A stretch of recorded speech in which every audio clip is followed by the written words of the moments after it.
Hello everyone, I hope all are feeling well. इस video में हम लोग बात करने वाले हैं, जैसे कि आपको स्क्रीन पे भी दिख पा रहे होंगे, Nepal on conquered history, why the British empire failed to colonise Kathmandu in Hindi.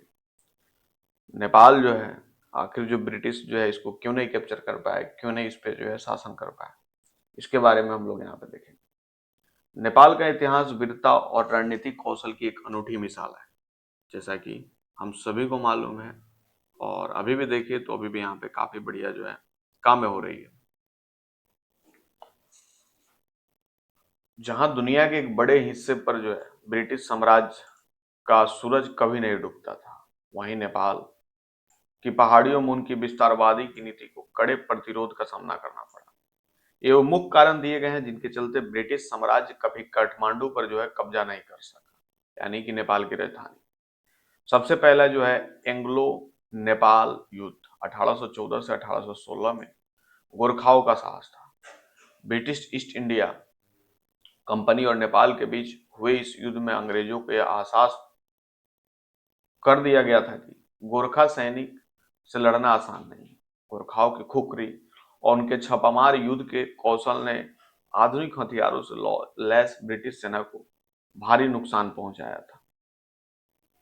इन्हीं सब की वजह से कहीं ना कहीं ये लोग को पीछे रहना पड़ा। दुर्गम भौगोलिक स्थिति, नेपाल की स्थिति उसके लिए एक प्राकृतिक सुरक्षा कवच की तरह थी। घने जंगल, ऊंचे पहाड़, संकरी घाटियों ने ब्रिटिश तोपखाने और रसद की आवाजाही को लगभग असंभव बना दिया। अंग्रेजों के लिए मैदानी इलाकों में लड़ना आसान था, लेकिन हिमालय की ऊंचाई पर वो अपनी रणनीति में विफल रहे। सुगौली की संधि 1816 में हुई सुगौली की संधि ने युद्ध को समाप्त कर दिया।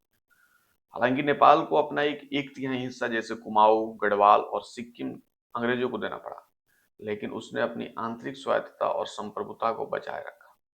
अंग्रेजों ने महसूस किया कि पूरे नेपाल पर कब्जा करने के बजाय उसे एक बफर स्टेट, दो शक्तियों के बीच का स्वतंत्र राज्य बनाए रखना अधिक फायदेमंद है। गोरखा रेजिमेंट की गठन की बात करें तो नेपाल को पूरी तरह जीतने के बजाय अंग्रेज उनकी सैन्य शक्ति से इतने प्रभावित हुए कि उन्होंने ब्रिटिश सेना में गोरखाओं को जो है भर्ती करना शुरू कर दिया था, जैसे कि आपको स्क्रीन पे देख भी पा रहे हो। और ये अंग्रेज की एक कूटनीति चाल भी थी, दुश्मन को दोस्त बनाकर अपनी सैन्य ताकत को बढ़ाना। स्वाभिमान और कूटनीति की बात करें तो नेपाल के शासकों, विशेषकर जंग बहादुर राणा के समय में नेपाल ने अंग्रेजों के साथ एक संतुलन बनाए रखा।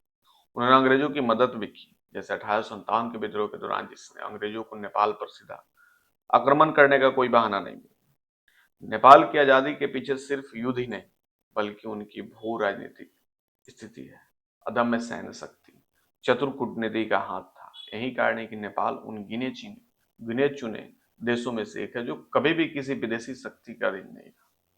आई होप अब आपको यहाँ पे समझ में आ गया होगा। वीडियो काफी शॉर्ट है, परंतु बहुत ज्यादा इंफॉर्मेटिव है। मिलता है ऐसा ही कोई एक और नया वीडियो लेकर, तब तक के लिए बाय।